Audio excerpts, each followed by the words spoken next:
తెలుగు రాష్ట్రాల్లో ఒక సంచలనం రేపినటువంటి కేసు ఏదైతే ఉందో టాలీవుడ్ డ్రగ్స్ కేస్.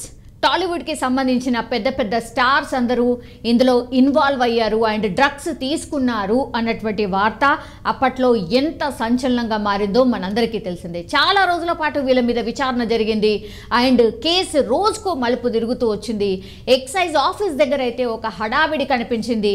కొన్ని నెలల పాటు వాళ్ళని పిలిపించడం, దెన్ క్వశ్చన్ చేయడం, వాళ్ళకు సంబంధించిన శాంపిల్స్ సేకరించడం, ఇదంతా కూడా చూసాం.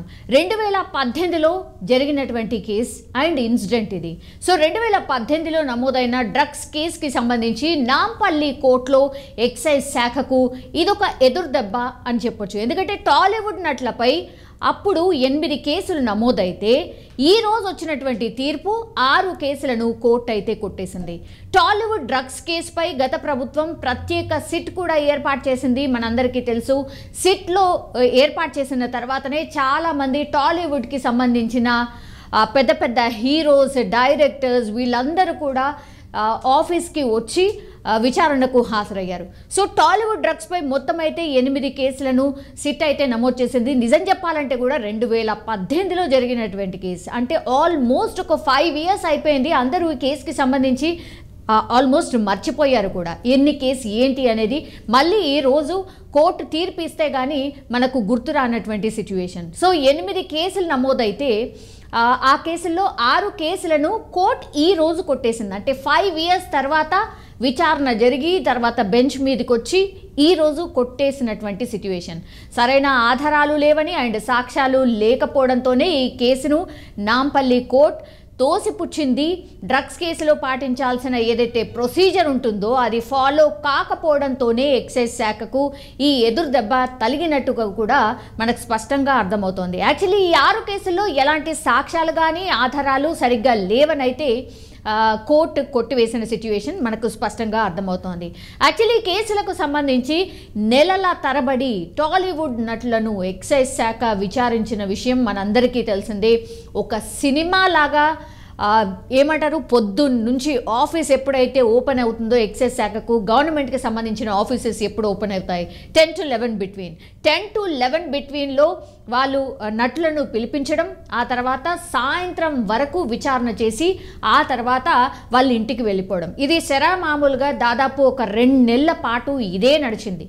నటీనటుల దగ్గర నుంచి అప్పట్లో అయితే గోల్డ్ తీసుకున్నారు, వెంట్రుకలు కూడా తీసుకున్నారు, శాంపిళ్ళ కోసము కలెక్ట్ చేసుకునే సిచ్యువేషన్ కనిపించింది. అందరి దగ్గర నుంచి ఈ గోళ్ళు, వెంట్రుకలు సేకరించడం ఏంటి, అసలు ఏంటి ఈ ప్రొసీజర్ ఏంటి, అసలు ఇంత భయంకరంగా ట్రీట్ చేస్తున్నారు ఏంటి, మేము ఏ తప్పు చేయలేదు అన్నటువంటి మాట కూడా చాలామంది చెప్పారు. చాలామంది అయితే గోళ్ళు, వెంట్రుకలు ఇవ్వడానికి కూడా నిరాకరించారు. అసలు ఏ తప్పు చేయండి, మేము ఎందుకు ఇవ్వాలి అన్నటువంటి మాట కూడా మాట్లాడారు.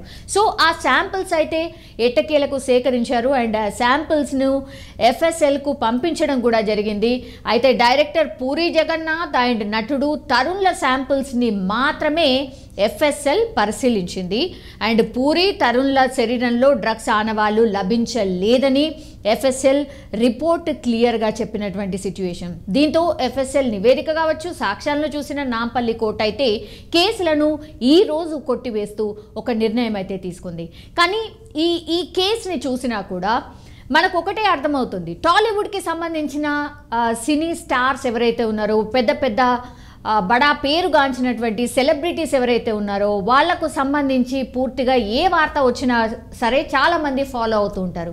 సో ఇందులో భాగంగానే టాలీవుడ్ నటులు కూడా డ్రగ్స్ తీసుకుంటున్నారు అన్నటువంటి వార్త 2018లో కొత్తగా వచ్చింది కాదు అండ్ ఈ రోజు మనం వింటున్నట్టు వార్త కూడా కొత్తదేం లేదు. ఎందుకంటే ఆనాటి నుంచి ఈనాటి వరకు కూడా ఎక్కడో చోట రోజు ఫ్రీక్వెంట్లీ, మొన్న కూడా ఒక నటి దగ్గర నుంచి, లావణ్య అనే నటి దగ్గర నుంచి కూడా డ్రగ్స్ స్వాధీనం చేసుకున్నారు. ఇప్పుడు తను పోలీస్ కస్టడీలో ఉంది, ఆమె విచారణ కూడా జరుగుతోంది అండ్ ఆమె కూడా సంచలన విషయాలు మేబీ బయటపడతారు అని ఎక్స్పెక్ట్ కూడా చేస్తున్నారు. సో టాలీవుడ్కి సంబంధించిన నటీనటులు అండ్ VVIPs ఎవరైతే ఉన్నారో డ్రగ్స్ కేసులో ఇన్వాల్వ్ అయ్యారు అన్నటువంటి వార్త 2018లో ఒక సెన్సేషన్ వార్తలాగా మారిపోయింది. ఎందుకంటే 2018లో కనీసం ఒక నెల నుంచి 2 నెలల పాటు ఈ పూర్తిగా ఎక్సైజ్ శాఖ చుట్టూ ఈ నటులందరూ కూడా తిరిగినటువంటి సిచ్యువేషన్. కానీ ఈరోజు వాళ్ళ మీద నమోదు చేసిన 8 కేసెస్ అయితే మొత్తం 6కి 6 కొట్టేసింది. కేవలం ఇంకో 2 కేసులు మాత్రమే పెండింగ్లో ఉన్నాయి. అవి కూడా రేపు మాపో డిసిషన్ వచ్చే ఛాన్సెస్ కనిపిస్తున్నాయి.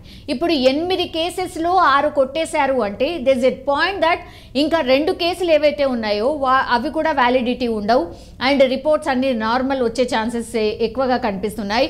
ఎందుకంటే ఖచ్చితంగా వీళ్ళు డ్రగ్స్ తీసుకున్నారు అని ఎవరి మీద అయితే ఆరోపణలు వచ్చాయో వాళ్ళ మీద ఉన్నటువంటి కేసెసే కోర్టు కొట్టేసినటువంటి సిచ్యువేషన్.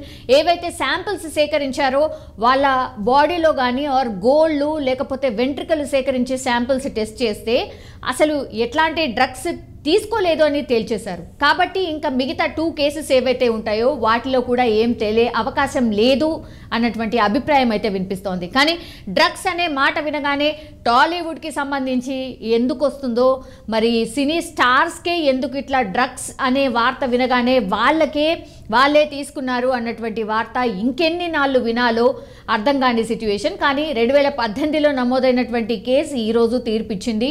సో 8 కేసెస్ నుంచి 6 కేసులు అయితే కొట్టేశారు. ఇంకో 2 కేసులు పెండింగ్లో ఉన్నాయి. మరి ఆ డిసిషన్ ఎప్పుడు వస్తుందో వేచి చూడాల్సిందే.